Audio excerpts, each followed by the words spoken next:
بەناوی خوای گەورە و میهرەبان بینەرانی عەزیز سڵاوتان لێبێ و بەیانیتان باش لەگەڵ هاوکارم دانیار نورەدین بە هاوکاری هاوکارانم لە پەیام لە پرۆگرامێکی نوێی پەیامی ڕۆژ لەگەڵتان ئابین هیوادارین تا کۆتایی پرۆگرام لەگەڵمان ببێنەوە و ئینشەڵڵا بڕگە و بابەتەکانی ئەمڕۆژمان مای سوود و زانیاریە بێت بۆ ئێوەی عەزیز. دەست خۆشە. سڵاوتان لێبێت بینەران و بیسەرانی عەزیز و خۆشەویست، خۆشحاڵین لە بەرنامەیەکی نوێی پەیامی ڕۆژ لەگەڵ هاوکارم شوانهاتینەوە خزمەتان. ئەمڕۆژ کۆمەڵێک بڕگە و بابەت و زانیاریمان بۆ ئامادە کردوون کە دەخوازیین تا کۆتایی بینەرمان بۆی کە سوودمەند بن لە تەواوی بابەتەکانی ئەمڕۆمان. نازان خۆشەویستان لە تەوەریەکەمی بەرنامەکەماندا گفتوگۆ دەکەین لەبارەی بارودۆخی کۆچبەران ئەو کۆچبەرانەی کە ڕوودەکەن ئەوروپا. بزانین لە ئێستادا بارودۆخیان لە چه ئاستێکدایە. بە ڕێژەیەکی زۆر لە ماوەی ڕابردوودا گەنجێکی زۆر ڕووی کردوتە ئەوروپا، بەڵام لە ئێستادا لەو ڕێگەیانەدان و چارەنووسیان نادیارە. بزانین بەگشتی ئەوانەی کە دەگەن ئەوروپا چارەنووسیان چی بەسەر دێت و ئایا ئەوانەی کە ڕەفز وەردەگرن ئایا دەیانێرنەوە. کۆمەڵێک بابەتی دیکە و پرسیاری دیکە کە میوانێکمان لە بەریتانیەوە دەبێت گفتوگۆ لەگەڵا دەکەین لەو بارەوەرەوە. لە چەوری دومی بەرنامەکەماندا باز لەو دەکەین کە چاکترین مسلمان کێوە باشترین مسلمانەکان کێن، وەروەها باز لەو دەکەین کە بزانین ئەو مسلمانانە کێن کە کاریگەریان دەبێت لە کۆمەلگاوە بۆ کۆمەلگا و وتای کۆمەلگا باشترینەکانەوە. لەگەڵیشیدا کۆمەڵێک بابەت و زانیاریمان بۆ ئامادەکردوون. بەڵێ دەستپێکیش دەچینە لای پێشبینیەکانی کەشوهەوای شار و شارۆچکەکانی هەرێمی کوردستان.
بەڵازان و خۆشەویستان لە تەوەری یەکەمی بەرنامەکەماندا گفتوگۆ دەکەین لەبارەی کۆچبەران و کۆچبەرانی کە ڕوودەکەن ئەوروپا. بزانین بەگشتی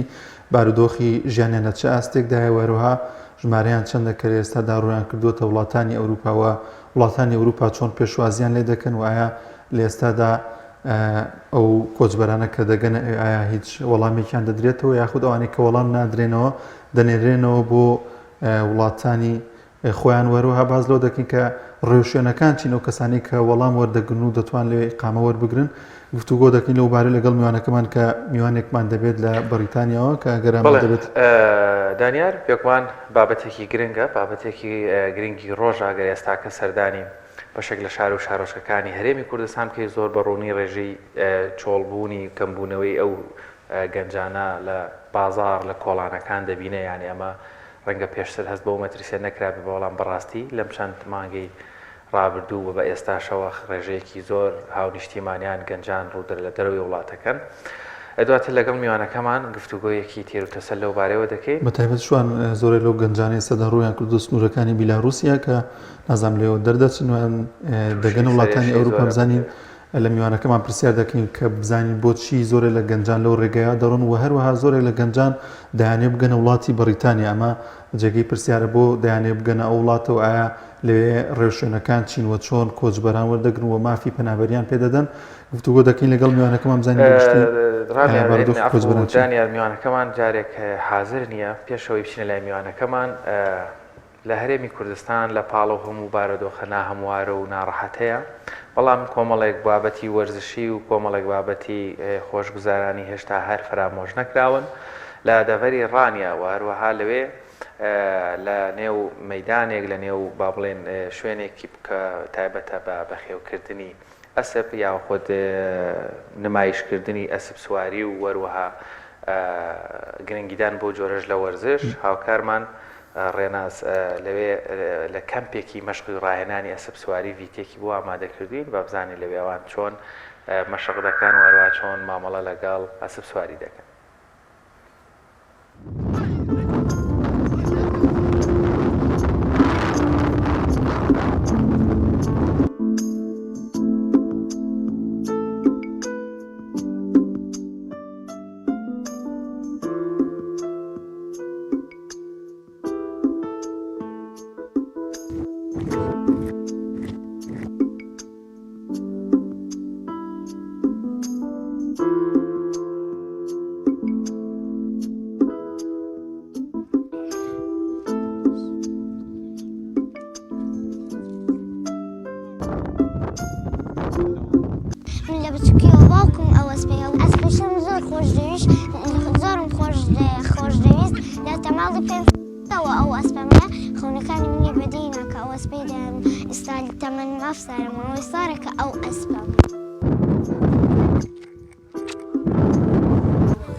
ئەمە کوڕێکخراوی سوارچاکی برایان ئەوڕۆ هەستین بە گەشتێکی پاییزە لەگە برایانمان لە ڕانیە ئامانجمان لێکوانە سوارێکی برایانەوە خۆش بکەین و هەم ناوچەکەش خۆشە و دەرە ساڵانە ئەمەدین سەردانی ڕانی دەکەین لەگەڵ برایانەمان ناوچەکە بەسەر دەکەیتەوە هیوادارین بتوانین لەو گەشتێ ساڵماندا چێژێکی تایبەت وەربگرین و بدەین بۆ ساڵانە بیکەینە فیستیڤالێکی ساڵانەمان بیتوانین لەو مانتیقەیە فیستیڤالێکی گەورە ئەنجام بدەین ئینشاڵڵا ساڵانە چەندین فیستیڤال و کۆڕ و کۆبنەوان دەکەین هیوادارم بتوانین لە هەموو شارەکانی کوردستان بەو شێوەیە ئەو گڵبوونەوانە ئەنجام بدەین وەکوەسم سوارێک ئەوڕۆ بەشدارین لەگەڵ لەزرای برایان سەردانی ڕانیمان کردووە لەگەڵ کۆمەڵێک لە برادەرانی ڕانێ لێرە ئەسپ سواری دەکەین چەند جاریش بەشدار بووین لە فستیڤاڵ بۆنەکان توانیمانە لە پێشبڕکێکی بکرێت و لە پێشبڕکێیەکانی بەشدار بین لەسەر ئاستی کوردستان و پلەی سێم بەدەست بێنین.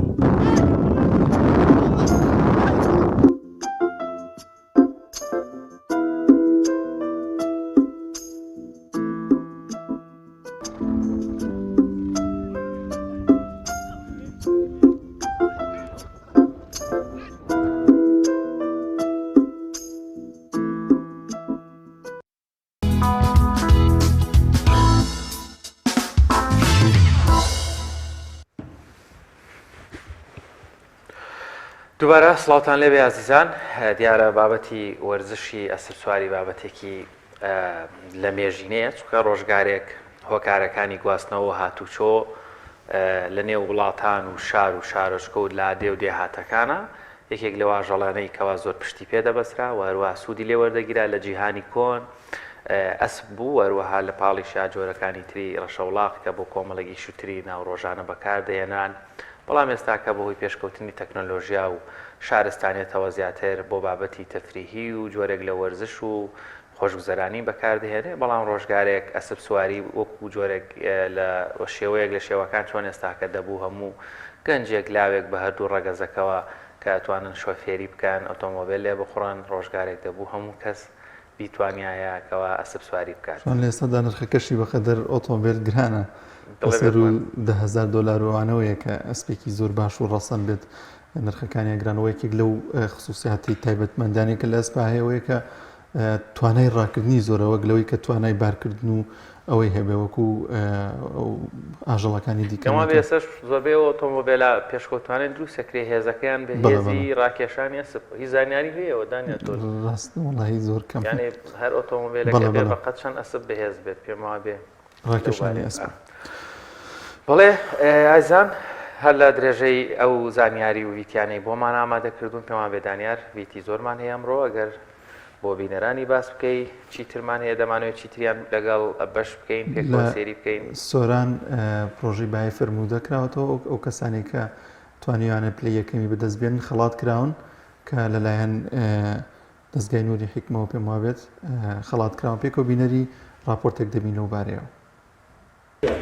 وخزمەت علومی حەدیثیان کردی حەدیثەکانی پێغەمبەریان صلی الله علیه وسلم کۆ کردیتەوە.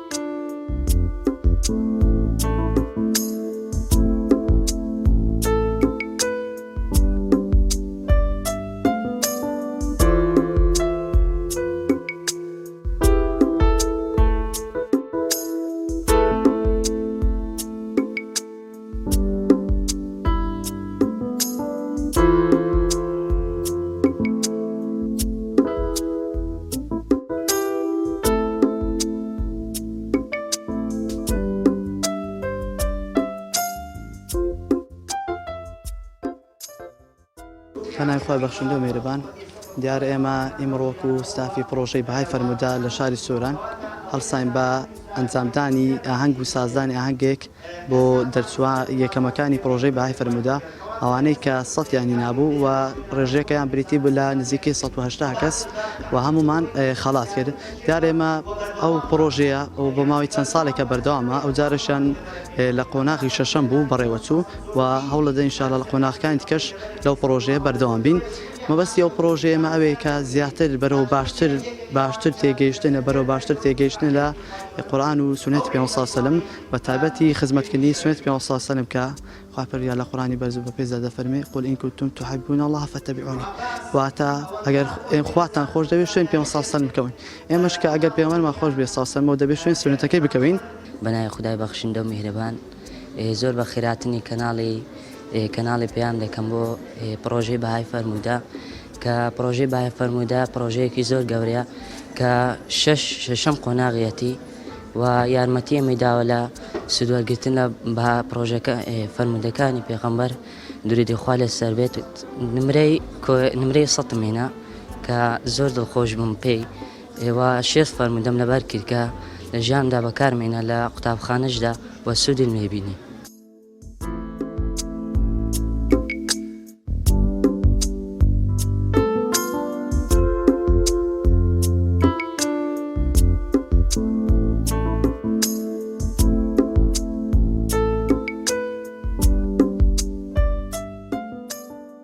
زۆر سپاس بۆ بەهای فەرموودەکان پێش بڕکەی ڕێکخستووە بەخۆم پلەی 100 میناوە زۆر سپاس هیواداری نمونەیان زۆرتر بێ. وڵی سوودی زۆری هەبووە بۆ قوتابخانە وشت و بۆ نمونە ماسە پرسیار کردو بۆ فەرموودە وشت زۆر سوودی هەبووە. هۆکاری بەشداریکردمان خۆشەویستی بوو بۆ پێغەمبەری خوا صلی الله علیه و سلم و هیوادارم هەر لەسەر ئەم پرۆژەیە بەردەوام بن. یەکەم جار زۆر سپاسی پرۆژەی بەهای فەرموودە دەکەم هیوادارم هەردەم بەردەوام بن لەم پرۆژە جوانانەیان و خۆم یەکێکم لەوانەیە کە پلەی سەدم بەدەستێناوە و هیوادارم بەردەوام بن لەو پرۆژانەیان و زۆر سوودیشم لێ بینی. ئێمە وەکو منداڵەکان هەموو منداڵەکان کە بۆ ئێمەیان داناوە بۆ ئەوەی مسلمانەکان زۆر بن و سوودێکی زۆریشمان لێ بینی لە ژیانی ڕۆژانەمان دەکە قورئان لەبەر بکەین و سنەتەکانی پێغەمبەر بین نەدێ و معنەی کەسەکان زۆر بە دوای سنەتەکانی پێغەمبەر بکەون.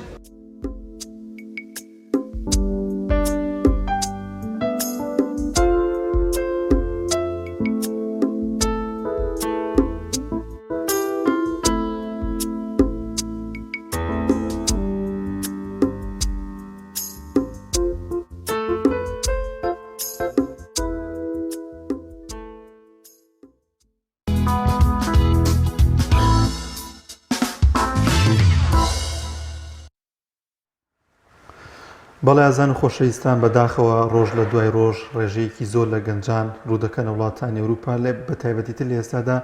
زۆر لەو گەنجانە دایانەوێت لە ڕێگەی وڵاتی بیلاروسیا و بگەنە وڵاتانی ئەوروپا بە تایبەت دەگەن وڵاتی ئەڵمانیا و لەوێ شۆگەر هەر وڵاتێک کە بیانوێ دەگەن لێ ئێستادا نزیکەی 2000 گەنج لەو سنوورەدا گیریان خواردووە نازانن چارەنووسیان بۆ کوێ دەگات و ڕۆژ لە دوای ڕۆژ لەوێ ئەو ناوچەیەکی ساردا پلەکانی گەرمادا دەبەزێت و سەرمایەکی زۆر لەو ناوچەیەدا هەیە لە چەند ڕۆژی ڕابردوودا چەند گەنجێک لەوێ لە سەرما ڕق بوونەوە و نەشارەزایی زۆر لەو گەنجانەش کاریگەریەوەی هەیە کە ئەم گەنجان ناتوان بگەنە ئامانجەکانیان لە سەرەتای ئەم ساڵۆ نزیکەی 33,000 کەس لەو سنوورە و ویستیانە تێپەڕن بۆ وڵاتانی ئەوروپا بەڵام تەنها 6,000 گەشتن بە ئامانجەکانیان و گەشتنەوە وڵاتانی ئەوروپا زۆرینیان گەڕاونەتۆ نەیانتوانی لەو ڕێگایەدا بگەنە وڵاتانی ئەوروپا. هەرێمی کوردستان یەکێکە لە وڵاتانی کە بۆی بارودۆخی ئابووری وەروەها نەبوونی کار زۆرە لە گەنجان ڕوو دەکەنە وڵاتانی ئەوروپا و ڕۆژ لە دوای ڕۆژ دەبینین کە گەنجانی وڵاتەکەمان کۆچ دەکەن بە ئامانجەوەی کە ژیانێکی شایستە و ژیانێکی خۆشیان هەیە بەگشتی باز لەو دەکەین کە ئەو گەنجانەشی دەگەنە وڵاتی ئەوروپا چارەنووسیان چی بەسەر دێت و ئایا وڵاتانی ئەوروپا چۆن پێشوازیان لێ دەکەن و ئەو کەسانە کێن کە وەردەگیرێن ئایا دەبێت ڕێوشوێنەکان چی بن کە لەوێ لە وڵاتاندا وەردەگیرن. بەڵێ بەداخەوە یانێ بەڕاستی دەڵێن بەداخەوە جاران لە گەڕەکێک لە شارێک لە گوندێک هاوڵاتیەک دوانسیان ئەوی شتەمەنێکی باشیانە بوو ڕێگای دەرەوەیان دەگرتە بەر دەچوونە وڵاتانی هەندەران یاخود دەرەوە بۆ ئەوروپا و ئەمریکا و یان ناوچەکانی تریش بەڵام ئێستاکە واز لە گەنجەکان بێنەکەوە لە 15 و 16 و لە دوای دەرچوەکانی زانکۆ و کۆمەڵێکی زۆر هاونیشتیمانی بە خانەوادە و خێزان و ژن و مناڵەکانیانەوە سەفەر دەکەن. ئێستا کە کارگەشتوتەوەی دایکانی نیشتیمانیش سەفەر دەکەن کە ئەمە ئیتر زۆر زۆر جەرەک بڕە. جاران دایکەکان لێرە چاوەڕێی هەواڵی خۆش یا خود ناخۆشی ڕۆڵەکانیان دەکرد کە ڕێگاکەیان دەبڕی گەنجێک باستەم ئەیتوانی ئەو ڕێگا قورسە ببڕێ. بەڵام ئێستاکە دایکەکانیش لەگەڵ ڕۆڵەکانیان دەڕۆن لە ناو قڕولی تاوی وڵاتانی غەریبی هێشتا پەشیمانین و دەڵێن ئەگەر بژمرین لێرە بمان نێژن مەمان گەڕێنەوە بۆ وڵاتە. بەڕاستی من پێم سەیرە دەسەڵاتداران و هەروەها فەرمانڕەوایانی ئەم هەرێمە ئەگەر یەک جاریژە و ڤیدۆیانە ببینن یەک جار زانیاریان لەسەر ئەم هەموو کۆچە هەبێت بەجددی ئەگەر هەر بە قسەی خۆشیش بێت تۆزێک دەرونی هاوڵاتیان هێورکەنەوە کۆمەڵێک بڕیار بدەن کۆمەڵێک دەرفەتی کار دروست بکەن یعنی پێم وانی ئەمانە نەزانن ڕاوێشکاری زۆر زیرەک و وریایان هەیە دەزانێت چۆن یاری بە مێشکی هەموو میلەت گەربیانەوێت بەڵام پێم سەیرە تەنانە دواس لە باوک و ڕۆڵە و مناڵ و ژن و خێزان و گەنجەکان بێنە ئێستا نیشتیمانیش خەریکە بێت دایکە بێت دایکەکانی نیشتیمانیش سەفەری دەرەوەکەن هیوادارین ئەم کۆچە بە مەترسیەک سەیری بکرێت وەروەها زانستیانە دیراسە بکرێت ڕێکارەکان بگیرێنێترە بەر چونکە ئێستاکە شەوان ڕۆژانە بە شەقامەکانی شار بە کۆڵان و لادێ و شار و شارۆچەکانە بگەڕێت تەنکی پۆ لە گەنجەکان و مەجلیسەکانیان دەبینرێ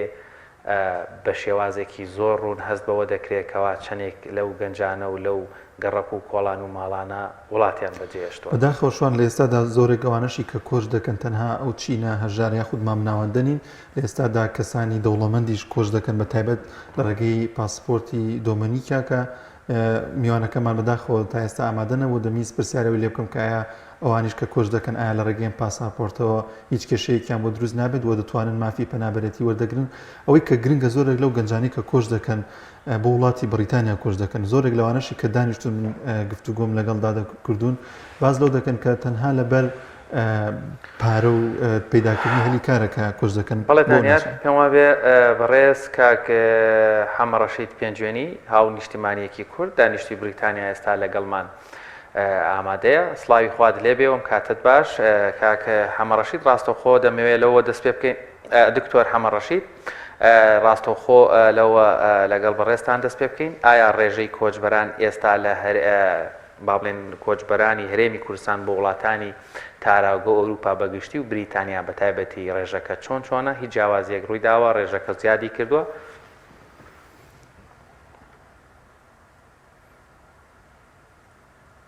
هەمولاکتن سەلامەتکە لە ڕاستیدا ڕێژەکە بەڵێ زۆر بەرچاوە یعنی ئێستا ئەگەر باسی لێ بکەین لە ساڵی 1992 هەتا ئێستا تقریبا ڕێژەکە دەیان جار زیاتری کرد مەسەن بۆ نمونە ساڵی 92 11000 کەس هاتۆتە ناو بەریتانیا بەڵام ساڵی 99 بۆتە 163000 ساڵی 2010 بۆتە 256000 ساڵی 2012 بۆتە 161000 ساڵی 2015 بۆتە 331000 2009 170000 بەڵام ساڵی 2020 ڕێژەکە تەواو بەرەو زیاتر ڕۆشتووە توێتە 311000 بەڵام ئەگەر سەیری شێوازی هاتی خەڵکی لەم ساڵانەدا بە تایبەتی کوردەکانمان ینی شێوە ئەنی یاد لە حەد بەڕاستی زیادی کردووە ئێستا ڕێگەی بەلەم دۆزراوەتەوە کە ساڵانی پێشوو ئەم ڕێگەی بەلەمە نەڕاستیدا مەتەن بۆ نمونە لە ساڵی 2020 8460 کەس هاتۆتە بەریتانیا تەنها لە ڕێگەی چووکۆ لە ڕێگەی ئاوەوە کە پێشتر وانە بوو مەتەن بۆ نمونە لە ڕێگەی سیارە هەبوو لە ڕێگەی قیتار هەبوو لە ڕێگەی تیارە هەبوو لە ڕێگەی شاحینە هەبوو بەڵام ئێستا ڕێگای چووپیشیان بەڕاستی کە ڕێگایکی خەتەریشە لە ڕاستیدا بەڵام ساڵی 2021 ڕێژەکە دوو قات زیاتر بۆتە 7063 کەس هەتا مانگینۆ تەنها بەس لە مای 9 مانگە 7000 کەس زیاتر هاتۆتە ناو بەریتانیا لە ڕێگەی چووپەوە ئیتر بگرە لە ڕێگەکانی تریشەوە کەواتە ڕێژەکە بەڵێ زۆر زیادی کردووە زۆر بەشە کاک دکتۆر لە ئێستادا بۆچی زۆرە لەو کۆچبرانە لە ڕێگەی سنووری بیلاڕوسیا و پۆڵنداوە کۆچ دەکەن بۆ وڵاتانی ئەوروپاوە دایانێ بگەنە وڵاتی بەریتانیا خۆ ئەو شوێن نزیکە لە وڵاتی ئەڵمانیا بەڵام زیاتر کە گەنجەکان دەدوێنی ئامانجیان بەریتانیایە وڵی لە ڕاستیدا بەریتانیا جیاوازە لە وڵاتێکی تر ئمە کاتی خۆی ئینگلیز ئێمەی داگیر کردووە ینی علاقەیەکمان هەیە لەگەڵ ئینگلیزە بەڕاستی زیاد لە وڵاتێکی تر جگە لەوەی نقطەیەکی زۆر گرنگەیە وڵاتی ئیسلامی حەزی لە جدیەتی زۆر نییە ئێستا ئەگەر کەسێ بچێت بۆ ئەڵمانیا جاری وای ئەگەر بنێشتێ لەسەر جادەکە فڕێبێ تەماشاگەی خەرامەتەکەن ینی بەبوردیەکی زۆر لەگەڵ خەڵکەکە ئاژ بەڵام لە بەریتانیا بەڕاستی شێوازە نییە ینی ئەو زەبتە نییە کە لە وڵاتەکەیدا لە هیچ وڵاتێکی لەوەی حقەت بۆ ئینسانی مسلمان ئێرە زۆر یعنی ڕەهایە ئازادیەکی زیادی لە هەموو وڵاتەکانی ئەمەش هۆکارە حتا لە ڕووی ئیشکردن زۆر ناڕەحەتە ئەگەر وڵاتێکی تر بتوانێت ئیشێکی ڕەش بکات بەڵام بەڕاستی لە شوێنێکی بەریتانی بەش زۆریش خەڵکیشکەوە جاویشی نییە و ئەتوانێت مەسەلە ئیشیش بکات ئەوەی کێکە لە هۆکارەکە کەواتە بە شێوازێکی گشتی وڵاتی بریتانیا نیشتیمانیەک هاوڵاتیە کۆچبرێک ڕاستەوخۆ یەکەم ڕۆژ یەکەم جار دێتە ئەوێ چۆن مامەڵی لەگەڵ دەکرێت ئایا شوێنی مانەوە یا خۆچی دەدرێت هەیە بۆ بە دیاریکراویش ڕێکارەکانی وەرگرتنی مافی مانەوە یا خودی ئیقامە لەوێ یا لە بریتانیا هیچ گۆڕانکاریەک هاتووە پێم وا بێ ماوەیەک لەمەوبەر پارلەمانی بریتانی بڕیارێکی دەرکرد بوو ئایا و بڕیارە هیچ بنەمایەکی ڕاستی هەبوو هەواڵە ئەگەر هەیەی چۆتە بواری جێبەجێکردنەوە کەوا هەر هاو نیشتیمانیەک بە قاچاق بێت دەنێدرێتەوە نەخێت لە ڕاستیدا تەمەن گۆڕانکاری زۆر کراوە تا ئێستا ینی بوون منە کاتی خۆی خەڵک هاتوۆتە ئەم وڵاتە هەر لە سەرەتاوە کار ئاسانێکی زیاتری هەبووە من بۆ خۆم بینیومە ینی تاکە نەفەر 4 ژووریان داوەتێ ینی ماڵێکیان داوەتێ کە 4 بێدرومی تیا بووە بەڵام لەبەروێ ڕێژەکە بە بەردەوامی لە زیادبوو نابووە ئێستا بۆ شێوازە نییە ئێستا ئەیانکەنە ناوچی ناو ئوتێل هەر یەکە جاری وا هەیە ژوورێکیانە دەنێ یاخود بە 2-3 کەس ژوورێکیانە دەنێ بە پێی قەرەباڵغی شوێنەکە بەڵام نانیانە دەنێ هەر کەسێ لە شوێنی لە ئوتێلەکانە و ئەگەر لە ئوتێلەکانیش دەریان کردن بۆ شوێنێک کە جێنشین ئەبنێسە بەسەوانی کامێنێ لە ئوتێلەکانە وەکو کاتی وایە هەریان نادەنێ بەڵام کە چوونە ماڵێکی تر ژوورێکیان دانێ گیریان کردن ئەو کاتە ڕۆژی 5 پاوەنیشیان ئەدەنێ واتە ئەگەر خانوادەیە پێش بن ڕۆژی 25 پاوەنیان ئەدەنێ لە ئێستادا بەڵێ کاک دکتۆر لە ئێستادا ئەو کەسانی کە دەگەنە وڵاتی بەریتانیا ینی دیاریکراوە کە چ تەمەنێک وەردەگیرێت یاخود زۆر جا باز لەو دەکرد کە و گەنجان دەگەن لەوێ پارێزەرەکان دێن و قسەیان لەگەڵا دەکەن دایان لە ڕێگەی پارێزەرەکانەوە وەڵام وەربگرن ئایا ئەمە ڕێگەیەکی دروستە کە پارێزەر بگریت و بۆی بتوانانی زووتر وەڵام وەربگریت لە ڕاستیدا پێشەی وەڵامی جانەردەمەوە بە ئەوەی ترت بۆ تەواو بکەم هیچ تائسەکانی قرارێک نییە کەوا خەڵک بگێڕنەوە لە بەریتانیا و بۆ دەرەوە ڕاستە چەند جارێک کاتی خۆی هەندێک خەڵک بە مەحدودی گەڕانەوە ساڵانی پێشوو بەڵام هەتا ئێستاکانەی هیچ بڕیارێک نییە جێبەجێ نەکراوە بەنسبەتی ئەمەی جنابیشت لە ڕاستیدا ئەو کەسێک کە دێتە ئێرە هەر کەسێک محامیەکی بەلاشی هەیە یعنی ئەتیادێن ئەتوانێت ئەو کەسێک کە هەیەی ئەچێتە لای ئەو محامی خۆی بەجارێکی هەیە مەسەرەن مانگی 2 مانگ 3 مانگ چەندە تێ لە کاتێکە کە ئەنتەرڤیوت بۆ دێتەوە پێش و ئەنتەرڤیوەکەت بۆ بێتەوە تۆ کەیسەکەی خۆت حازرە لە ڕێگەی متەرجیمەکەوە دەیدێتە محامیەکە لەبەرەوە محامیەکە ئەوەنی بڵێ وەڵاهی من ئەم محامیە دەتوانێت جواب بۆ وەربگرێت ڕاستە هەندێ محامی فەرقیە لەگەڵ هەندێکی تر مەسەڵەن بۆ نمونە ئەگەر محامیەکە ئینگلیز بوو ینی هاوکاری ناکات تۆ چی پێڵێ ئەوش بەڕاستی ئەوە بۆکە ئەوش ئەوە بۆ تەقدیمەکە بەڵام لەوانەیە خەڵکێکی تر هەبێ بۆ نمونە پاکستانی یا شوێنێکی تر لەوانەیە پێت بڵێ ئەمەیان بەکەڵێک دێ ئەمەیان بەکەڵک نایە ئەم شێوازە بکە جۆرێک لە هاوکاری تێ بەڵام زۆر نا وێ لەسەر چی وەساوە لەسەر کەیسەکەی خۆت وەستاوە چەنە بەقوت بێ ئەوە بڕاستێتوانی جوابی بکرد دکتۆر حەمەد ڕەشید ئەو هاو نیشتیمانیانەی دێن ئەوروپا زۆر جار لە ڕابردوو زیاتر گەنجانی با بڵین تاک بوون سینگڵ بوون زوگرد بوون بەڵام ئێستاکە پێم وا بێ با بۆتە خانەوادەیی بە ماڵ و دایک و خێزان و مناڵ و ئەگەر ڕێژەیەک ئەگەر سەرنجێک هەبێ لەو بارەیەوە وڵی من لە بیرم دێت ساڵی 2000 کە هاتم بۆێرە بابێت سەرەتای 2001 کات کە کۆتایی 2000 لەو شاری منی تیاژیم تەنها یەک خانەوادەی تیا بوو کە ئەوش یەک مناڵی چووکیان هەبوو بەڵام ئێستا بەڕاستی ڕێژەیەکی بەرفراوان خانەوادەی تێ بەتابەتی لەوانەیە کە ئێستا تازە دێن ینی تەماشاکەی لەوانەیە بڵێم دەی زیاتری تا وردیان پێەیە خانەوادەن و دێشێنەیە بەڵێ پای لێ هاتووە ئێستا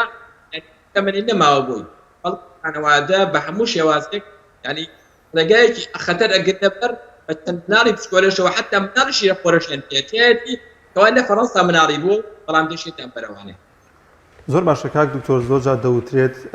ئەوانەی کە خەریکی کاری بازرگانی مادە هۆشبەرەکان و تلیاک و بابەتانن ئەم کۆچوبەرە نوێیانە دەگرن بکرێەوە کاریان لەگەڵدا دەکەن ئەمە تا چەند ڕاستەوە باز لەوەش دەکرێت زۆرێکیان بۆی نەزانیەوە تێکەوتون لەو بارودۆخەیە وڵی بەداخەوە ئەوە تەوەن ینی جێی خەفەتەکە ئەمە بەڕاستیەکە باسی لێ بکەین چونکە ئەو خەڵکانی کە دێنە دەرەوە باعتیبار ئەوەی کە ئەم ڕۆژ ئێمە وەکو میلەتی کورد بەحەقەت ینی گۆڕانکاری زۆر هاتەوە بەسەر فیکر و بیر و بۆچوونی زۆری لەو خەڵکانی کە دێن بۆیە زۆرمان هەیە کە شوێن مادە و ناکەوت بە حەڵاڵ و حرام نادا خۆی بەڕاستی خۆی داوەتە عەرەق فرۆشتن تلیاک فرۆشتن شتی گوناه تاوان ئەمانە ڕاستی خەڵکی چاکیشمان زۆر هەیە بەڵام مجموعەیەکی باشیش لێرەدا هەیە یا لێرەدا ئەوانەی کە دێنە ئەمبەرەوە لەبەر ئەوەی قانونەن بۆیان نییە ئیشکەن وەکو ڕەسمی بۆ جاری واش هەیە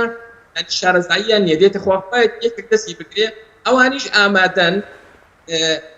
بە پارەیەکی کەم جاری واڵە کاکەوە 50 پاونتە دەبێت تۆ یشێکی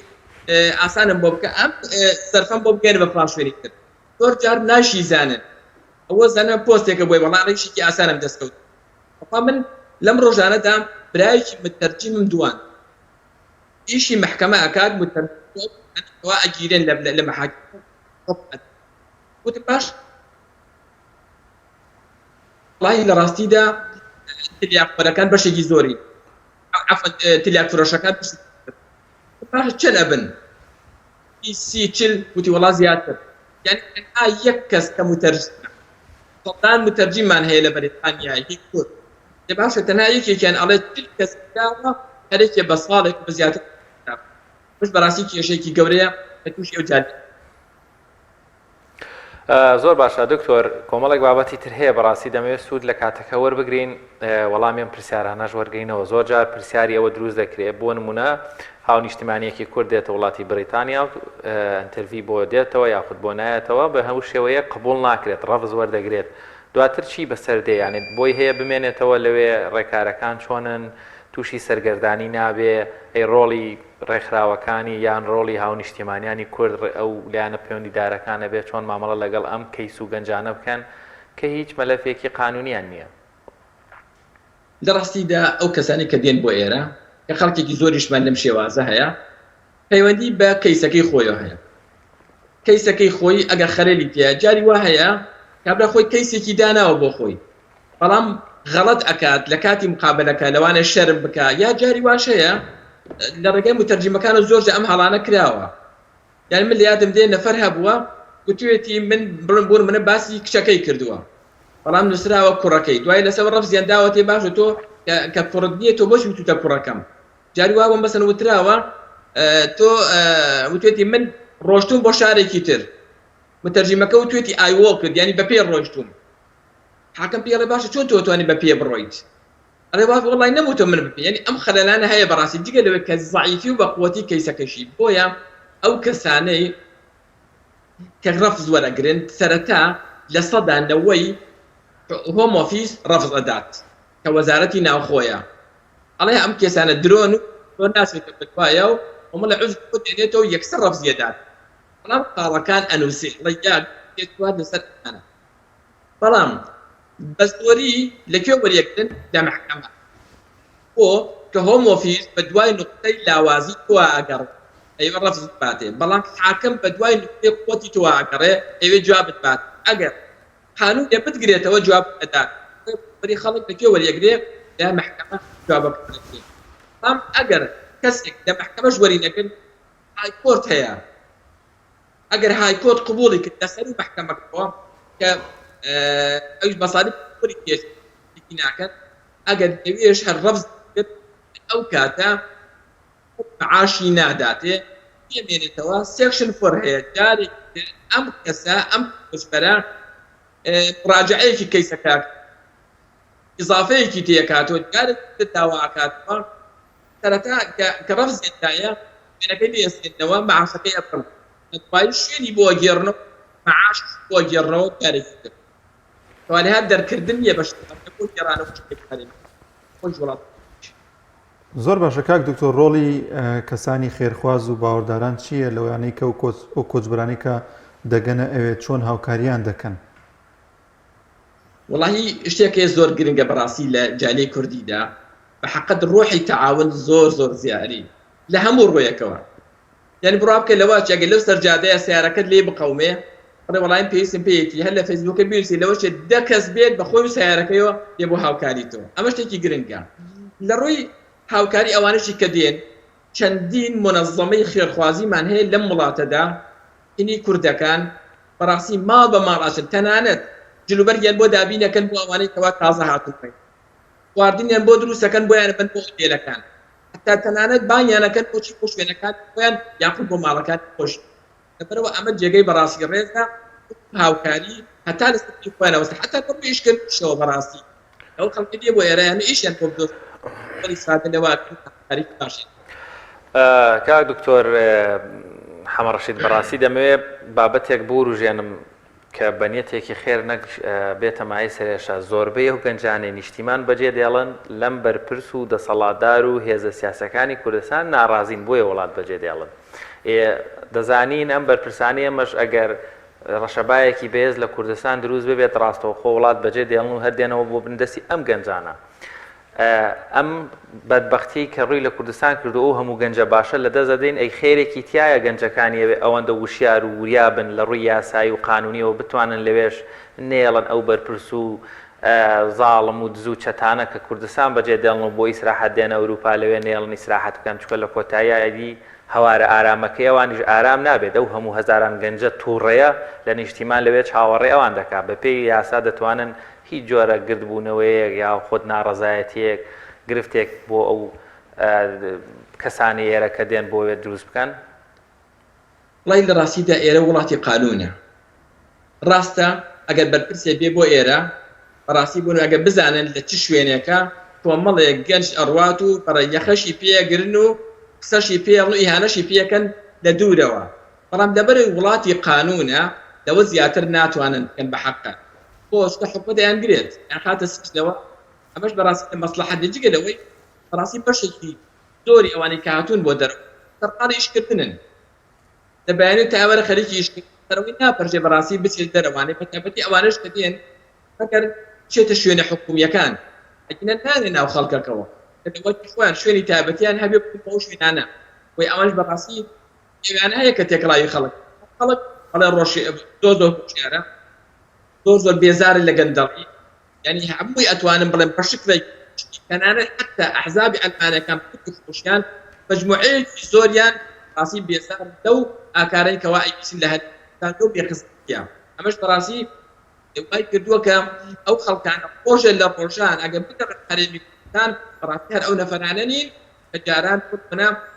ئەو دەسەڵاتن بەڵکو بەعەکس بەڕاستی ئاسایی خوێنکەرە بن بەرامبەریان. زۆر باشە کاک دکتۆر دەمەوێت بە تایبەتیتر ئەوە ڕوون بکەیتەوە کە لە ئێستادا ڕۆڵی کەسانی وەکو ئێوە چییە بۆی کە ئەو گەنجانی دێن بێنە مزگەوتەکانەوە کاری چاکە ئەنجام بدەن و ئامۆژگاری ئێوە چییە بۆ ئەو کەسانە؟ وڵای لە ڕاستیدا ئەوانەی کە دێن بۆ ئێرە کۆمەڵێ بەشن خەڵکێکی تێدا هەیە هەر خۆی لە کوردستان گوێی بە ئیلتزاماتی دینی نەداوە بنمونە خەڵکێکیش هەیە بەڕاستی ئیلتزاماتی دینی هەبووە یاخود خەڵکێکەیە هەر خۆی کەسێکی ئەتیادی نۆرمەل لە خانەوادەی ئەتیادیە لەبەر ئەو زۆڵ و زۆر و ناڕەحەتیانە کەسێکی ساردبووە بەڵام ئەگەرچی بە مزگەوتە کوردیەکانە بنمونە بە بەرچاو ئەی بینی کە ڕێژەیەکی زۆر بەرچاو لە کۆچبەری کوردی تایە بەڕاستی مامۆستایانی ئاینی بانخوازەکان ڕۆڵێکی زۆر باشیان هەیە لەگەڵیانە بە بەردەوامی دەستیانە گرن هاوکاریانەکەن حتا لە ڕووی ماد حتا لە ڕووی تەرجەمەکردن لە ڕووی ئەدڤایس و ئامۆژگاری هەموو ڕۆیەک تەنانەت سەردانیکردنیە حتا تەنانەت ئەگەر خوا نەخواستە خەڵکێکی تیا هەبێ بە هەڵەش کەوت بێت خراپێتە ناو سجن کۆمەڵی ئەلحەمدوللا خەڵکی دەسووتن ئەچنە ناو سجنەکانیش و تێبیشیان بۆوە بن و لێوێش ئامۆژگاری. کاک دکتۆر ینی بەڕاستی من دەمەوێت شاهدیەک بدەم بۆ بە تایبەت بۆ وڵاتی بریتانیا بۆ بێگومان ڕۆڵی مزگەوتەکانی ئەوێ و بانخوازەکان و مامۆستایانی و کەسانی بەڕێزی وەگێوەیە دەتوانم بڵێم زیاتر لە 10 بۆ 11 کەس هەر لە دەوروبەر و کەسانێک کە نزیک بوون دەیان ناسم لە کوردستان زۆر التیزاماتیان نەبووە یاخود زۆر ملتەزیم نەبوون ئەهلی مزگەوت نەبوون بەڵام دوای سەفەر دەبینی بە فۆرمێکی ترەوە گەڕاونەتەوە زۆر شۆک بووم کە من پێم وابوو بێت کە بچێتە ئەوروپا ڕەنگە بەلا ڕێتاتردا بڕوا بەڵام زۆر باش گەڕاونەتەوە ئەهلی مزگەوت بوون کامە مای خۆشحاڵیە بۆیە پێم وایە ئێستا کاتیەوە نییە هێزە سیاسەکانی کوردستان بە تایبەت ئیسلامیەکان گرنگی زیاتر بەو بابەتە بدەن بتوانن خەڵکانێک لەوێ بدۆزنەوە دەستگیرۆیان بکەن هاوکاریان بکەن چکە ڕێژەیەکی زۆر چەند گەنج ئێستا لە کوردستانی ئەوەندەش لە ئەوروپا هەیە لە کۆتاییەوانیش هاو نیشتیمانین و ڕەنگە ڕۆژێک لە ڕۆژان بگەڕێنەوە یاخود لەوێ بتوانن کوردایەتی بکەن بەش بە فۆرمێکی مۆدێرن چەند گرینگە بەڕاستی ئیش لەسەر ئەو بابەتە بکرێ. وڵی زۆر بەداخەوە تەمەەن لە شوێنێکی وەکو بەریتانیا لە 14 کۆچبەرن بە هەموو نەتەوەکانەوە یعنی ساڵی 2017 9,300,000 کەسی تیا بووە کە بەریتانی نەبوون یعنی با بڵێن ئینگلیز نەبوون کە بەشێکی زۆریش لەمانە بەڕاستی کوردن کەوادهات ئەگەر باسی کوردی مسلمان کە ئێمە سیویەک مزگەوتی کوردیمان هەیە حجێکێکیان لەلایەن حکومەتی هەرێم و یەک فرسی وەرنەگرتووە بەڵکو هەمووی خەڵک خۆی هەوڵی داوە لە گیرفانی خەڵک ڕاستە خەڵکی ئێمە بەڕاستی یعنی لە ڕووی ئەوە کە بڵێن دیندار نییە مەجموعەیەکی زۆری هەیە بەهۆی تەمەڵیوە لەوەچی ڕوو لە خوانە بێ نوێژنەکە بڕواکەن ئەو مزگەوتەیە منی لێم 150 کەس پارەی بۆ داوە هەتا باوە 75 کەسی نوێژ نەکرد تا 5 کەس نیوەی نوێژ نەکرد بووە ئێستاش بزانە کە لە هەر مزگەوتێ بگری لەوانەیە بڵێم ئەگەر لە نەڵم نیوەی 1/3 یا لە 1/4 بەهۆی مزگەوتەکان و گەڕاونەتەوە و حەمدە ڕوێن لەخوا کردووە جگە لەوەی کە حەمدە خەڵکێکی زۆریش حتا بوون بە مسلمانیش لە ئەدیانەکانی خۆیە جێی خۆی هەر کەسێ لە ئاستی خۆی ئەو مسلمانانە بکات لە دەرەوە ئێستا ئەتوانین بڵێن ئێمە هەرێمی کوردستانمان بە پارچەکراوی هەیە لەکوێ لە ئەوروپادا ئەگەر ئەمانە هاوکاریان دوعاتمان کەمە یعنی وەرە ئێمە ئەم هەموو شارە ئێستا لە شاری سلێمانی لەوانەیە بوون ومنە 5500 مزگەوت تێدا هەیە لەوانەیە 3500 بێ خەڵکی بێ خوڵقیتیا بدرێ لێبەڵام ئێمە جاری وا هەیە بەکانمان لەوانەیە بڵێ ئەحسن مەوجودی لەبەر ئەو خەڵکی کە هاتوو بۆ ئێرە ڕاست خەڵکی باش هاتووە بەڵام پێویستمان بەوە هەیە کەوا خەڵکی هاوکارمان بێ لەوەی کەوا بتوانین تەفەڕوغێکیان بۆ بکەین یعنی ئێستا ئەگەر بەشێ لەو بانخوازانە لەوانەیە خەریکاری خۆی بن ئەگەر تەفەڕوغ بۆ دیاری بکەین ئەتوانین ماڵ بە ماڵ و شار بە شار بەرفراوانە شوێنی وەکو بەریتان 65 تا 70 ملیۆن کەسە ئەگەر بڕۆی لە شارێکە بۆ شار $100 دەوێت هەر حەقی بەڵێت وانات ئەگەر تورکیا لە ئەڵمانیا مزگەوتی تورکی هەیە ڕەبتی هەیە بە وەزارەت ئەوقافی تورکیاوە ئیمامەکەی معاش لێ وەرەکە حتا کڕینی مزگەوتەکان حتا مجەوەرەکەی ئاو کارەبار ئەم بەداخەوە لە هەرێمی کوردستانە بەڕاست وەکو حکومەتی هەرێم ئێمە استفادەیەک کرد بەخوا من دەربچوومە شانازی بۆ میلەتی وڵاهی من هاتووە ئەم شارە نەفەر کورد موسڵمانە کورد یعنی بەلایەن زۆر سەیر بووە ئێستا ئەتوانی بینە ساحەکە بەڵێ ئێمە تۆتمان وڵاهی لە هەر مسکوێنەکە مسکوێنیا بوو بێ ئەو خەڵکە سەربەرزێتیدا لە جیاتی و ئیتیهام بکرێ بەڕێز جەپان بەڵام ئەمە دەبوایە بەڕاست تەقدیر بکرێن لەلایەن حکومەت هەرێمە بەڵام بەڕاست ئێمە شتیوان بکرێن زۆر باشە کاک دکتۆر ئێمە لە هەموو بەرنامەکانماندا هەتا بتوانین باز لەو دەکەین کە گەنجان کۆچ نەکەنوە ئەوان سەرمایەکی گرنگی نیشتیمانن بەڵام ئەوانەی کە هەر کۆچ دەکەن ئایا پێت وایە لە ڕێگەی ئەو ڕێگەی کە لێستادا باوە ڕێگەی بیلاڕوسیا ڕێگەیەکی دروستە یاخود چی بکەن بۆی کە ڕێگەیەکی نەهامەتی نەگرنە بەر وڵی لە ڕاستیدا هەر ڕێگایە کە تۆ بەنا یاسایی هاتی یعنی ئەوەی کە ئێستا باسی لەکەن لە بیلاڕوسیا خەڵک ناڕەحەتی بەخوا پێشتر خەڵک لەوە خراپیوە یعنی من لە سەردەمێک کە من هات ئەو کاتانە کە 20 ساڵ لەمەوە پێشەکە ئەخوا نەفرم بینیوە ئەیو ئەگەر یەکێ بۆقی دەستکەوتایە بۆق بخوا ئەیانە بەخوا تۆ خۆشبەخت بۆ چکە بەس بۆق بخوا لە برسانە ئەخوا نەفرم بینیوە ئەیو کابرا بۆ نمرە گورچیلەی ئازاری هەبوو ناڕەحەت بووە دیدیاوە تەکلیفی کردووە میزی بۆ بکەم گوتێت بە قوربانم تۆزێ میزم بۆ بکە بۆی بیخۆمەوە یعنی بەحەقەت شێوازەکان ئەتوانی بڕێن لە یەک بچن ڕێگای ئاسانیش بەڕاستی بڵێ بۆ ئێرە ئەوە نیە ئیلا بە ڤیزا بێتەوە ڕێگای ئاسان ئەگەر ڕێگایەکی قاچاق بێ هەمووی وەکوایە و لە پێشتریش ئێستاش هەر ناڕەحەتی و ڕاستی تاسوفە کە ئەو خەڵکەش داری وایە دەوڵەمەندیشە ئەفریقا زۆر باشە کۆتا دەرفەت دەمەوێت دکتۆر حەمە ڕەشید پێنجوێنی بیدەم بە بەڕێزێت پەیامت بۆ ئەو هاو نیشتیمانیانەی ڕەنگە هێشتا لە ناو هەرێمی کوردستان بن و کەڵکەڵەی سەفەریان لە سەردا بێت یاخود ئەو هاو نیشتیمانیانە ڕەنگە لە ڕێگەی تۆڕە کۆمەڵایەتیەکان و ڤیدۆکان تەنگی بەڕێزت ببیستن سوودێکی بۆیان هەبێت چیان پێ دەڵێیت وەروەها چ پێشنیارێک چ ئامۆژگارێکت هەیە بۆ هەر هاو نیشتیمانیەکی کورد لە ڕێگەیە بێت گەشت بێت یاخود تازە لێرەوە بێوێت بگات سەفەر بکات وڵاهی من هەنێک بەڕاستی ئامۆژگاریم هەیە بۆ ئەوانەی کە لە هەرێمی کوردستان و تایسەکانەی نەهاتون بۆ ئێرە ئەو وەزعی مادی باشە لە خۆی تێک نەدات چکە ئەو ڕێگای بەڕاستی لەوانەیە بۆ قیامەتیش کەسێک بۆ نمرە وەزعی مادی باشە زەختی لەسەر نییە تەحملێکی زیاتر کە بە بڕای من چاکترانەوە کەوا خۆی ماڵ منداڵی با بە شێوەزە ناڕەحەتیەوە لە ناوچێت ئەمە یەکێکیان یەکێکترێن بۆ ئەوانەی کە دێن ئاگایان لە خوای خۆیان کە بەخوا ئەوەی کە دێ بۆ دەرەوە دایکێک بۆ سێ و مناڵانێرێ ئەوێ بچوێکی بۆ پەیام بکە ئەوێ ئەم کوڕیدا مزگەشتێک دێنێ بەڵام دێ باشە ئەگەر دێ بۆ ئێرە کا بە گوناحکردن تلیاک فرۆشتن عەرەق خواردن وەنیا ئەمە بەڕاستی شتێکی خراپە بۆیە من ئامۆژگاری بۆ ئەو بەڕێزانی کە دێن بۆ ئێرە کە دێن بۆ هەر لە وڵاتان ئەو ناڕەحەتیان چێشتوە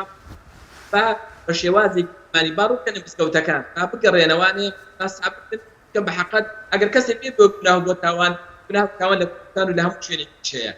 ئەوانە هات ئێمە پێویستمان بەوانێ ئەوەی لە کوردستان خۆی تێک دەدات بۆی ئەو ناڕەحەتی حتا بەتابەت کێشەیەکی گەورە لە ڕووی قەیرەیە و ڕاست لە هەرێمی کوردستانە ئەگەر ڕۆژێ یەک نەفەر بێ بۆ ئێرە یعنی شتێکمان قەیرە بوو تا بکە نەفەر هەبوو باسی کردووەکێک لە ماوەی یەک دانە مانگا 5,000 کەس لە هەرێمی کوردستان دەرچووە ئەوانە 5,000 قەیرە بوو ئەمەش بەڕاستی کاریسەیەکە کورد وەکو موسڵمانیش زۆر سپاس بۆ بەڕێز دکتۆر حەمە ڕەشید پێنجوێنی دانیشتووی بەریتانیا سوپاس کەم دەرفەتت بێمە بەخشی و میوانی بەرنامەکەمان بوویت بەڵایزان ناوبڕێکمان هەیە و دەگەڕێنەوە لاتان تۆپ ئارت تاکە بریکاری تۆڕی میدیایی کۆمەڵ بۆ بەرهەمهێنان و بڵاوکردنەوەی ڕێکلام یەکێک لە خواردنەکانی سفرەی کوردی برنجی ڕووبهەنارە. خواردنێکی زۆر بەچێژ و بەتامە. چەندی لێ بخۆی لێی تێر ناخۆی. برنجی ڕووبهەنار زۆر خۆشە. خۆشترە بێت ئەگەر برنجەکەی برنجی مەحموود بێت. برنجی مەحموود.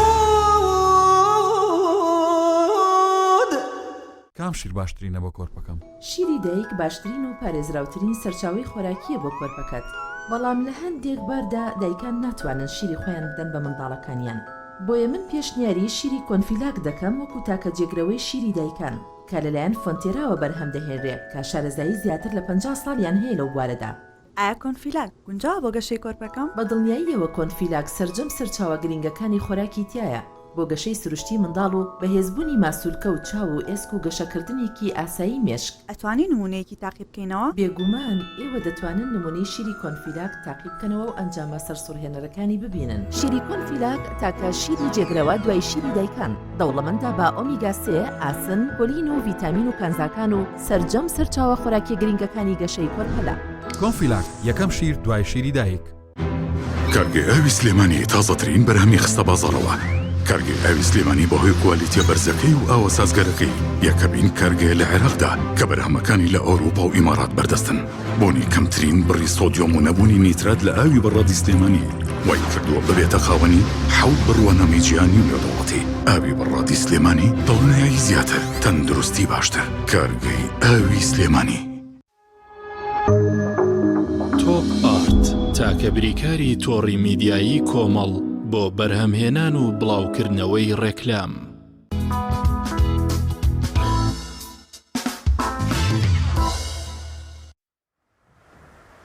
دووبارە سڵاوتان لەوێ دازان و خۆشەویستان لە تەوەری دۆمی بەرنامەکەماندا گفتوگۆ دەکەین لەبارەی ئەوەی کە چاکترین کەس لای خودای گەورە کێوە، بەڕێزترین و باشترین کەس کێوە، هەروەها پێوەرانە چین کە کەسێکی باش و چاکی پێدیاری دەکرێت وە لەو بارەی و پێغەمبەری خوا درودی خوا لەسەر بێت چی دەفەرمێت. گفتوگۆ دەکەین لەوبار لەگەڵ میوانەکەمان بەڕێز مامۆستا نەسرەدین عەرەبی زانای ئاینی. مامۆستا گیامە خێر بێ. سپاستانەکەم بەخێرهاتوو بن، موفق بن. مامۆستا پێوەری چاکەی باشترین کەس و چاکترین کەس کیە؟ بسم الله الرحمن الرحيم الحمد لله والصلاة والسلام على رسول الله وعلى آله وصحبه ومن والاه. سپاس بۆ خوای گەورە، درود و سەلام بۆ گیانی پاکی پێغەمبەر صلی الله عليه وسلم. سڵاو و ڕەحمەتی خوا لە خێزانەکانی و ئال و بەیتی و هاوڵانی شوێن کەوتوانیە تا ڕۆژی دوایی. سڵاو و ڕەحمەتی خوا لە بەڕێزیشتان، سڵاو و ڕەحمەتی خوا لە بینەران و بیسەنار لە هەر شوێن و جێگەیەکان. دیارە مرۆڤ خوای گەورە خەڵقی کردووە، ڕێزی لێگرتووە، نیعمەتی زۆری ڕشتووە بەسەریا وەجیای کردوێتەوە لە باقی دروستکراوەکانی خۆی لەسەر زەویە. کۆمەڵی امتیازاتی تایبەتی پێداوە لە عەقڵ و لە هۆش و لە فکر و کردوێتی بەجێنشینی خۆی لەم سەر زەویە. تواناویستی زۆر و پێداوە و ئەم زەویشی وەکو سفرەیەک ڕازاندۆتەوە و تەسلیمی کردو بە مرۆڤ. لەگەڵ هەموو ئەمانە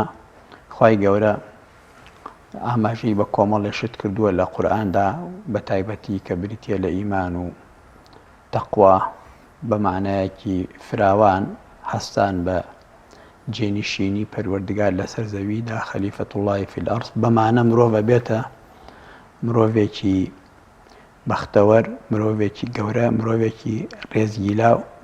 ئین ئەکرەمەکم عند الله ئەتقاکم. لەناو هەموو هۆزەکانە، هەموو تیرە و نەتەوەیەک، هەموو مرۆڤەکان بە شێوەیەکی گشتی لەسەر زەویە لای خوا بەڕێزترینیان ئەو کەسەیە کە تەقوای هەبێت. تەقوا بەو معنایە مجرد کورتە ماناتەسکەنە، یعنی تەنها نوێژ و ڕۆژ و بکات. تەقوا مانایەکی فراوانە کە ئەو کەسە لەگەڵ بوونی عەلاقەی لەگەڵ خوای گەورە، عەلاقەشی لەگەڵ مرۆڤەکانە لەسەر ئەساسی ئیحسان و چاکەکاری و سوود و کەڵکە بۆیان. بەم دوو پێوەرە کە هەردووکی تەواو بوو لە هەر مرۆڤێکە کە لەگەڵ خوای گەورە بینی جۆر بوو، ئەو عەلاقەی لەگەڵ خوای گەورە وای لێکرد کردێ دینەمۆیەک لە ناخیا بۆ چاکبوون لەگەڵ باقی مرۆڤەکانە، ئەمە بێتە باشترین مرۆڤ. زۆر باشە. مامۆستا پەیامبەری ئیسلام درودی خوای لەسەر بێ هەر شتێکی وتووە یاخود وەحی بۆ یاخود وەحی پێکراوە، ئەمە گفتوگۆ هەڵناگرێ و بڕاوەتەوە. زۆر جار فەرمایشتەکانی کەوانی سەحیحن ئەگەر بە زمانێکی شیرینی کوردی یەکێک لەو فەرمایشتانەی دەفەرمێ باشترینەکەتان یاخود باشترین چاکترینەکەتان لە جانگ چاکترین کەستانە و کەسەیە کە بە سوودترە سوودی زۆرترە ئەگەر هەڵا با بڵێن تۆزێکشی کرد بەشیکردنەوەشەوە بوتبێتە فەلسەفەی ئەم فەرمایشتەی پەیامبەر پشتی ئەم دێڕە یعنی ئەبێ هەڵوێستەی لەسەر بکەین بۆسین ینی مەبەستی چییە لەوەی ئەوەتان باشە کە سوودی زۆرترە یعنی سوود زۆربوون ئایا بێگومان ئەگەر تۆ بتوێت سوود زۆر بێ بۆ بەرامبەرەکەت بێ ئەگەر ئەو فەرمایشتەی ڕسوڵ یەکرم بێنین بیخێنە پێوەرێک و ئێستا ئێمە مسلمانانی پێیاندازە بکەین چۆن هەڵی دەسەنگێنی مامۆستا وەکو ئاماژەم پێکرد مرۆڤ داوای دوو پەیوەندی لێکراوە لەسەر زەویە پەیوەندێکی لەگەڵ خۆی خۆیە کە بریتیە لە عەبدایەتی ناسینی خی گەورە عەبدایەتی و ئەنجامدانی بەندایەتی بۆ خی گەورە ئەمە بەشێکێتی لە کاری مرۆڤ لەسەر زەویە بەشەکەی دووەمی بریتیە لە عەلاقەی مرۆڤ بە گەردوونەوە بە گەردوونەوە بە هەموویەوە بە زەویەوە بە هەموو زیندەوەرانەوە و لە ناویانە بە تایبەتی بە مرۆڤەوە عەلاقەی من لەگەڵ باقی مرۆڤەکانە بە پیا و بە ئافرەتیانەوە بە خزم و بە نزیک بە خزم و بە دوورەوە بە دۆست و بە بێگانەوە ئەم عەلاقەیە بێ لەگەڵ لەسەر ئەساسی ئیحسان بێت چاکەکاری چاکبوون لەگەڵیانە بۆیە پێغەمبەری خوا فەرمێ خەیر الناسی ئەنفەعهم للناس باشترین مرۆڤەکان باشترین مرۆڤ لای خوا و لای خەڵکیش و ڕێز لێگیراویشە و داهاتوویشی هەیە و ناویشی دەمێنێتەوە و نامرێ و ڕسووری لای خوایش دەبێ ئەنفەعهم للناس ئەو کەسەیە سوودی بە خەڵکی زیاترە لە ڕیوایەتێکیانە فەرمێ ئەحەب الناس إلی الله خۆشەویستترین کەس لای خوا و بەڕێزترین مرۆڤ لای خوا ئەوەیە کە سوودی بۆ مرۆڤ هەبێ سوودی بۆ مرۆڤ هەبێ دیارە بە هەموو شێوازێک لە قسەی جوان لە ڕەفتاری جوان لە هەڵس و کەوتی جوان لە ئاکاری جوان بۆیە لە فەرمایشتێکی کا پێ سەڵم خۆی نزیک خۆی ڕوونیەکاتەوە بۆمان کە فەرمی ئەحەب الأعمال إلی الله دەی خۆشەویستترین کردەوەکانیش لای خوا یعنی ئەو کردەوە تۆ بەرامبەر بە خەڵک ئەنجامی ئەدەیت و سوود دەبێ بۆیان یەکێک لەوانە فەرمێ سرور تدخیله على مسلم دڵی مرۆڤێک خۆشکەی دڵی مرۆڤێکی مسلمان خۆشکەی یا ئەفەرمێ ئەو تطرد عنه جوعا ئەو تەکشف عنه كربة ئەو هەمن یا برسیەک تێرکەی یا خەمێکی هەیە بیڕەوێنیتەوە ئەفەرمێ ئەمە باشترین کردەوەیانێکن لای خوات سەیری فەرمایشتەکە بکە هەموو ئەمانە سوودی تایە بۆ مرۆڤ بۆیە پەروەردگار کە بانگ لە ئیماندارانەکە ڕکوع و سوجدەی بۆ بن بانگیشیان لێ ئەکات کە چاک بن لەگەڵ خەڵکیە یا ئەیوە الذین ئامنوا اركعوا واسجدوا وافعلوا الخير لعلكم تفلحون ماوەسا هەست ناکەی لە کللتورێک دروست بۆ ینی من بە چاوی سەر بە چاوی خۆم بە هەستی پێیەکەم هاونیشتیمانیەکی مسلمانی ئەهلی نوێژ و مزگەوت کاتێکگەچێ بۆ مارکێتێک بۆ بازار ئەوە بە ئیستراحەت دەڕوا لە پارکینگێک لە شوێنێک لە گەراجێک بە جوانی ئۆتۆمۆبیلەکەی ڕادەگرێت بەڵام وەکوی منەت بەسەر ئێمەش و خودداشا بکە یاڵا بۆ مزگەوت دەڕۆم با ئاسایە ئۆتۆمۆبیلەکەم لەبەر جادەکە بە لاری بە سەقەتی ئێوەسێنێ ئیتر مادام بۆ نوێژەڕواە ئەبێ ئەزیەتی خسە جادەکە بدا یاخود ناشرین ڕایگرێ یا دووسیارێتە قفڵ کاڵێ خۆ بۆ نوێژە چم وەکو وایە تر مادام بۆ نوێژەچی هەموو شتێک بۆی ئاسایی ئەگەر ئەم فەرمودەیە بکەینە پێوەەر ئەمە ڕەفتاری ئینسانێکی نوێشکر و مسلمان بێت نەخێر مرۆڤ ئیماندار ئەبێ وەکو درەختی بەردار وابێ هەموو کەس لە ژێر سایە بەحەوێتەوە بە بەروو بۆمەکەی بە سێبەرە فێنکەکەی نەک ببێتە ئازار و ناڕەحەتی بۆ خەڵکی هەموو کەس ئەو حەدیسەی بیستووە کە باز لە ئافرەتەیە کە نوێژی وایە و تاعەتی وایە و ڕۆژوی وایە بەڵام تۆزی جیرانە پێسەمە فەرمێ کەڵکی چییە دۆزەخیە بەڵام باز لە ئافرەتێکی کەیەکەن کە تاعەتی کەمە نوێژوشتی هەیە تاعەتی هەیە ئەهلی دین ئەهلی ئیمانە بەس زۆر شەو نوێشکەر و ڕۆژ و گری سونەت و ئەوانە نیە بەڵام ئەزێتی دراوسەکان نادا و چاکە لەگەڵ دراوسەکانە فەرمووی بەهەشتیە لەمەوە ئەومان دەست دەکەوێت ئاینی پیرۆزی ئیسلام ئاینی قیەمە ئاینی ئاکار و ڕەوشت و هەڵسوکەوتی جوانە بۆیە حکمت و فەلسفەی عیبادەتەکانیش لە ئیسلامە ئەوەیە کە ئێمە بەرەو چاکە و چاکەکاری بمان با بەرامبەر بە مرۆڤەکان لە هەڵە بمان گێڕێتەوە. ئینە الصەلاتە تەنها عن الفەحشاء والمونکەر. نوێژە ڕۆژوێک ڕۆژوە کە ئینسانەکە لە خراپە بگێڕێتەوە، نەگەر لە خراپە بیگێڕێتەوە، بەڵکو هانیشیدا بەرەو چاکە و چاکەکاری. لە ڕاستیە چاکبوون لەگەڵ مرۆڤەکانە و فێرکردنی ئاکار و ئەخلاقی جوان مرۆڤەکانی فێرکەیت و خۆتیشی لە خزمەتیان نابی، لە ڕاستی ئەمە ئیشی هەموو پێغەمبەران بووە. قورئانە فەرمێ بەرامبەر هەموو پێغەمبەرانە فەرمێ وأوحينا إليهم فعل الخيرات وإقام الصلاة وإيتاء الزكاة وكانوا لنا عابدين. يما سروشتمان کردبوو بۆ هەموو ئەنبیا و هەموو ڕسوولی خوا، هەموو پێغەمبەران و پەیامبەران کە فعل الخيرات، فعل خيرات ئامە، هەموو شتێ ئەگرێتەوە. چاکەکار بن لەسەر زەویدیا، خێر بڵاو بکەنەوە، خێر ئەنجام بدەن، لەگەڵ نوێژ و زەکاتە ملکەچی پەروەردگارن، خێر و چاکە ئەنجام بدەن. بۆیە خوای گەورەش هەر ئەوە لە سوورەتی ئەنبیا و ئاەتە هاتووە. بە دوای ئەوە خوای گەورە باسی کۆمەڵی پێغەمبەرانەکە پێشتر هەر لە سوورەتی ئەنبیا عەلەیهیم الصەلاة وەسسەلام و دواتر ئەم ئاەتەش باس دەکا. لە دوایە خوای گەورە وەصفیان دەکات، تقریبا باسی 17 لە پێغەمبەرانەکە عەلەیهیم الصەلاة وەسسەلام. لە دوایە خوای گەورە بەمە تاقیبەکە لەسەریان ئەفەرمێ ئینەهم کانوا،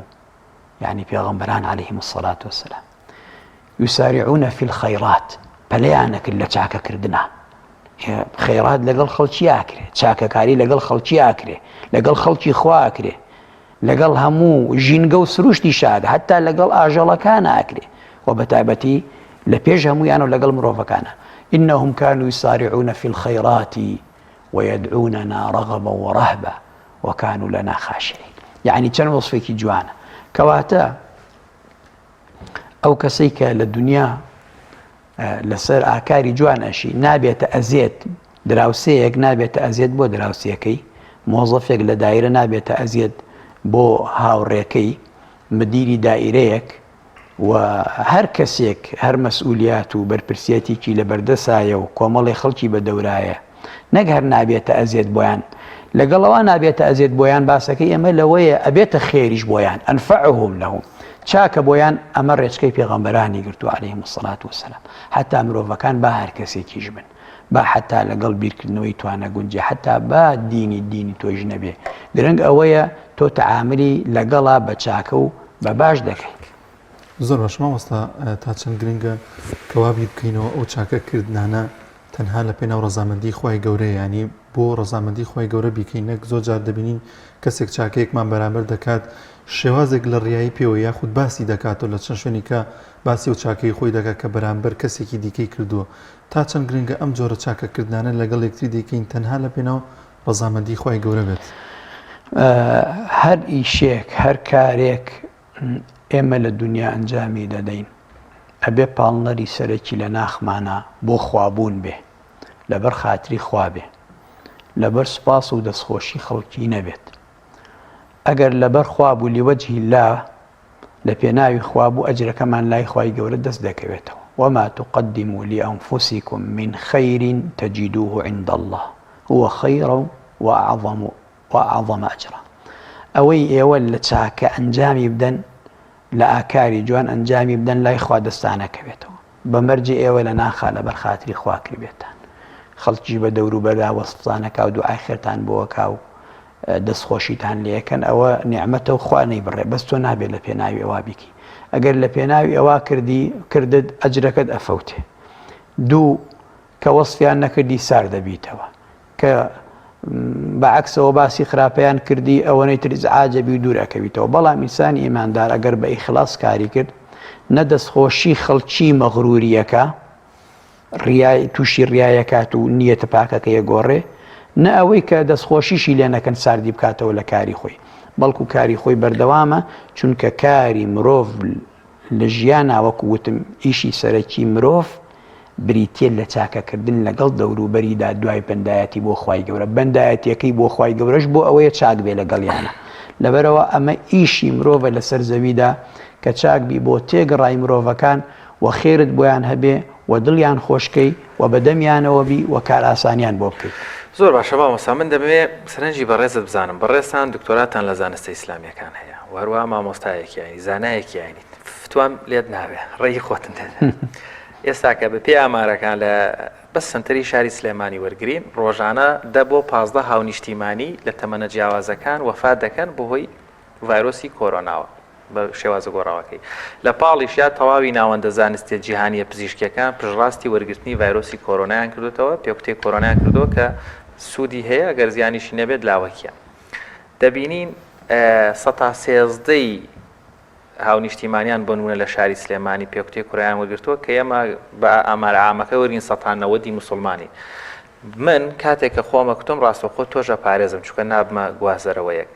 بۆچی ئێمەی موسڵمان دژی ئەم بابەتین لە کاتێکە ینی کەمتر وەریەگرین بۆ من و کۆمەڵێک وڵاتەیە کە ڕەنگە هەردینی تێدا نەبێ یاخود مشک و دار و بەردەپەرسن کەچی هەرمویان ئەتوانن بۆ یەکتر سوود بەخش بن ڕۆڵی مامۆستایانی ئاینین بە تایبەت کە خەڵک بێ بۆیەوە دەگرێت ڕەنگە پزیشکێک بێت بڵێ خۆتان بکتن لەوێ نیشانەیەکی پرسیار دروزە بێت دەڵێنا بەڵام مامۆستایەکی ئاینی ڕاوێش بکات لەگەڵ کۆمەڵێک پزیشک ئایا بەڕاستیەکە من ڕای خۆم بڵێم فتوایەک بدەم کە خەڵک ئەمە زیانی نییە یعنی ڕوونکردنەوە ئاساییە وەربگرن ئەمەش سوودگەیاندن نییە ئەمەش واجبێک نییە لە سەرشانمان کە من بە کوتانی خۆم ڕەنگە نەبمە قاتڵی چەندین کەسی تر ڕاست لە ڕاستیە ئێمە کۆڵەی مڵکی خۆمان نین مرۆڤەکان گیان و جستەمان مڵکی خۆمان نییە پەروەردگار جەلە جەلاله و خەڵقی کردوین مهمەیەکی خستۆتە سەرشانمان کە بریتیە لە بەندایەتی بۆ خۆی جەلە جەلاله و ئاوەدانکردنەوەی سەویش بە چاکەکردن لەگەڵ مرۆڤەکانە کەواتە ئێمەی مرۆڤ کە ئەم ئەمانەتەمان لە بەردەسایە بێ بیپارێزین ولا تەقتولوا ئەنفوسەکم خۆتان مەکوشن خۆکوشتن هەر بەوە نییە کەسێ دەمان چێڵگرێ فیشێکی بنێ بەخۆیەوە واتە هەموو ئەو شتانەی ئەبنە سەبەبی لە ناوچوونتانەوە خۆتان بپارێزین لێ بۆ نمونە ئەمڕۆ کە ئێستا ئەم نەخۆشیە خوای گەورە هەموو لایەک بپارێزێ ئەوانەش نەخۆشن خوای گەورە شیفایان بۆ بنێرێ ئینشاءڵڵا و دلی کە سوکاریان خۆشکا بە شیفای کە سوکار و نەخۆشەکانیان ئێستاش کە ئەم نەخۆشیە بەربڵاوە لە ڕاستیە پێویستە واجبە ئیمانداران خۆیان پارێزن لەم نەخۆشیە و ئێستا کە ڤاکسینیشی بۆ پیا بووە و ئەو پێکوتە هەیە لە ڕاستیە حەقا بچین بەدەمیەوە خۆیان بکتن و بە تایبەتی ئەوانش کە زیاتر بوونیە جسمیان زەعیفە و توانای بەرگریکردی لەشیان مەناعی لەشیان بەرگریکردی لەشیان سستە لاوازە زوو بچن بەدەمەوە بۆ ئەوەی بپارێزرێن لەو نەخۆشیە هەم خۆشیان سەلامەت بن و تووشی زەحمەت و ناڕەحەت نەبن و هەم خەڵکیش لە خێزانی و لە دەوروبەریشیانەوە خەڵکیش توش نەکەن چونکە مادام ئەم نەخۆشیە ساریە و گوێزەرەوەیە ئەبێتە مایە ئەزێدانی تری خەڵکیش ممکنە ئەگەر یەکێ بە تایبەتی کە ئەزانێ خۆی نەخۆشە و تێکەڵی خەڵکیش ئەکاو ئەچێتە ناو خەڵکیەوە بە سەبەبی ئەوە جۆرێکە لە سەبەبی قەتل بەڵێ وەکوی مسلمانێ مامەسا دەڵێ باوەڕم پێی نییە ینی زۆرم پێسەیرە ینی چی باوەڕت پێ نییە نەخێرشتی زانستی بەعزێ شدەیە عیلاقی خۆبەهینەوە نییە ئوموری دنیاە بعضێ شدەیە ئەنتم ئەعلەم بئوموری دنیاکم ئەو فەرمایشتی پێغەمبەر صلی الله علیه و سلم لە کاروباری دنیاە ئێمە سەیری علمی تەجریبیەکەین خۆمە مەسەلەی قەبر و قیامەت و ئەوانە نییە کە قورئان بۆمانی بەیان کە ئەمە مەسائیلی علمی تەجریبیە بە تەجروبە و بە تاقیکردنەوە ئەزمون چەند جار بۆیان سەلماوە کە بەم جۆرە جۆرێک لە جۆرەکان تەقویە جسمی ئینسانەکە و بەرگری لەو نەخۆشیەکە بۆیە حەق وایە موسڵمانان هەموو بڕۆن بەدەم ئەم کارەوە و خۆیان بکتن و خۆیان بپارێزن بۆ ئەوەی ئینشاءڵڵا هەموو لایەکمان بە سەلامەتی لەم نەخۆشیە دەرچین و شیفا بۆ باقیەکانی کەش بێت ئینشاءڵڵا تعالە. زۆر باشە زۆر سپاس بۆ بەڕێز دکتۆر نەسرین ئەنەبی زانایانی سپاس کەم دەرفەتت بێمە بەخش موفق بن یاخوا و سەرکەوتوو بن هیوادارم خوای گەورە هەموو لایەک سەرکەوتوو و موفقکا و یارمەتیمان بە جۆرێک یارمەتی هەموو لایەک با بە جۆرێک گەڵسو کەوتکەین کە بێتە مایەی ڕەزامەندی خوای گەورە و سەربەرزی و ڕۆزوری دنیا و قیامەتمان اللهم ئامین سپاس بۆ ئێوەش دەستان خۆش بەخوا دەست خۆشم مامۆستاگیان خوای گەورە جزای خێرت بداتەوە سپاس موفق دنیا خوا سەرکەوت بەڵێ بینەرانی عەزیز دەچینە لای هاوکارمان سامان فەتاح لە پارێزگای هەڵەبجە پێم وا بێ لەوێ لە ناو گردبوونەوەیەکە سامان سڵاوت لێبێ و لەوێ چی دەگوزارێ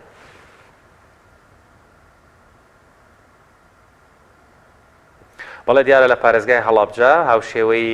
چەند ڕۆژی ڕابردوو لە بەشێک لە شار و شارۆچکەکان گردبوونەوە هەبوو ئەمڕۆژ لە پارێزگای هەڵابجا بەشێک لە فەرمانبەرانی گرێبەست کەوا ئەوانە ماوەی چەندین ساڵە لەگەڵ حکوومەتی هەرێمی کورسان گرێبەستیان هەیە کەوا کار دەکەن تەواوی ئەرک و واجباکانیان هەیە بەڵام نابنە هەمیشەی دیارە ناڕەزایەتیان دەربڕیوە سامان لە ناو گردبوونەوەکەیە سامان سڵاوت لێ بێ ئەگەر بۆمان بگوازیتەوە لەوێ چی دەگوزارێ بەڵێ سڵاوتان لێبێ سڵاو لە بینەرانی کەناڵی ئاسمانی پێیان بێت ئەمڕۆ بۆ شەشەم ڕۆژە فەرمانبەرانی گرێبەست لە هەڵەبجە ڕژاونتە سەر شەقامەکان و گردبوونەوەی ناڕزایەتی و خۆپیشاندان ئەنجام دەدەن و داواکەن کە بکرێن بە هەمیشەیی لەبەرەوەی خۆیان دەڵێن فەرمانبەریان تایە نزیک بووەتەوە لە خانە نشینی بوون کەچی ئێستا گرێبەستە و نەکراوە بە هەمیشەی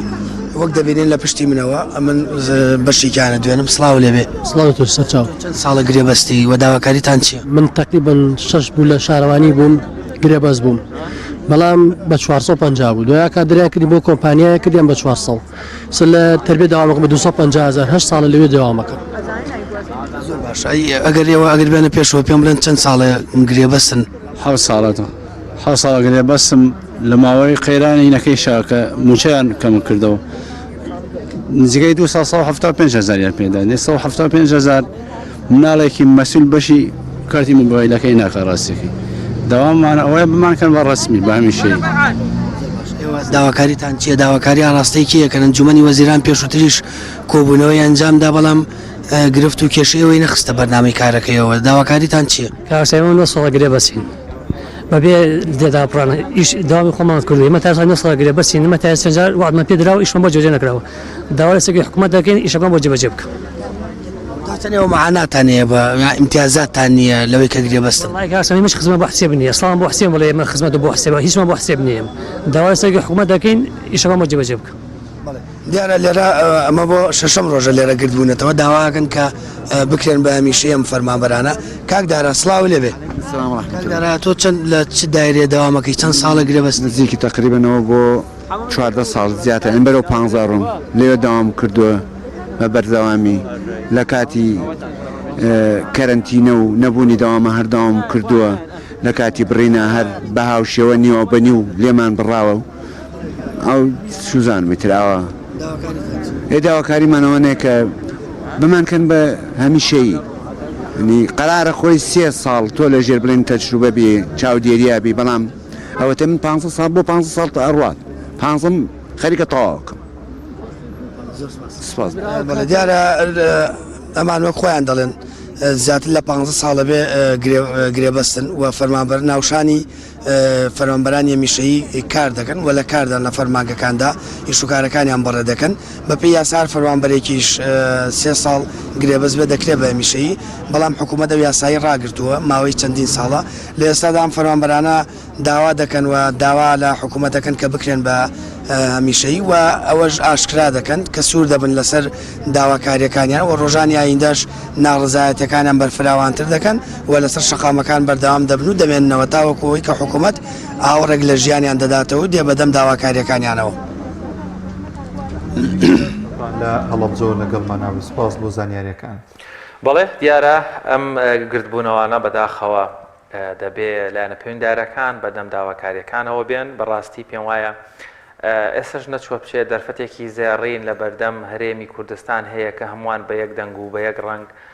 بتوانن کێشۆگرفتەکان چارەسەر بکەن بەڕاستی لایەنە پەیوەنددارەکان بەتایبەت سەرۆکایەتی حکوومەتی هەرێمی کوردستان پێویستە بە کۆمەڵێک پلان و پرۆژەی وردەوە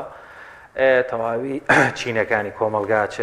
هەنێت جۆرێک لە چینایەتی دروست بووە لە مامۆستای وانەبێژ و مامۆستای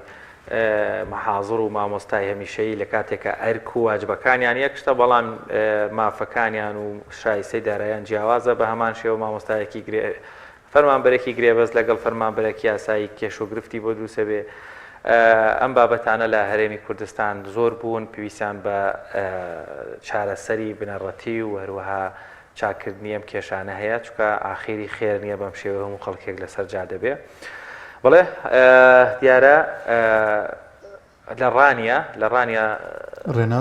ڕێناس لای خوا لەبێت و پیشاندان هەیە دوایین زانیاری چالاکیەکان چین لە ڕانیە فەرموو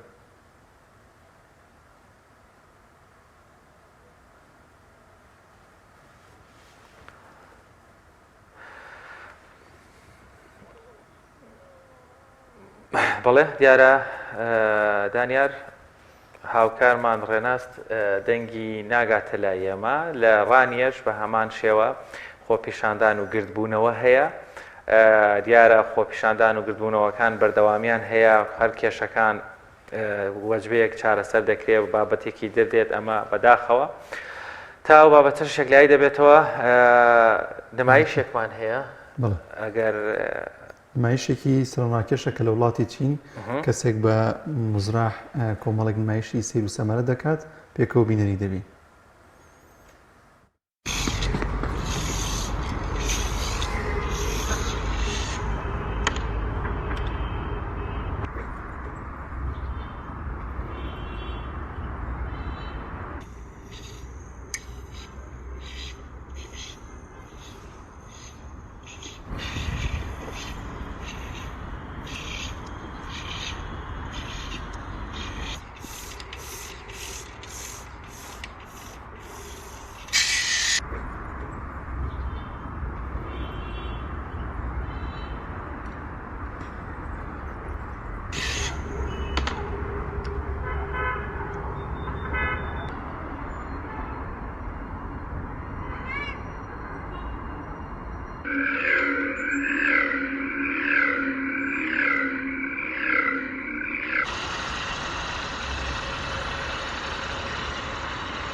وەڵێیازان لەگەڵ هاوکارم دانیار نورەدین بە هاوکاری هاوکارانم لە پەیام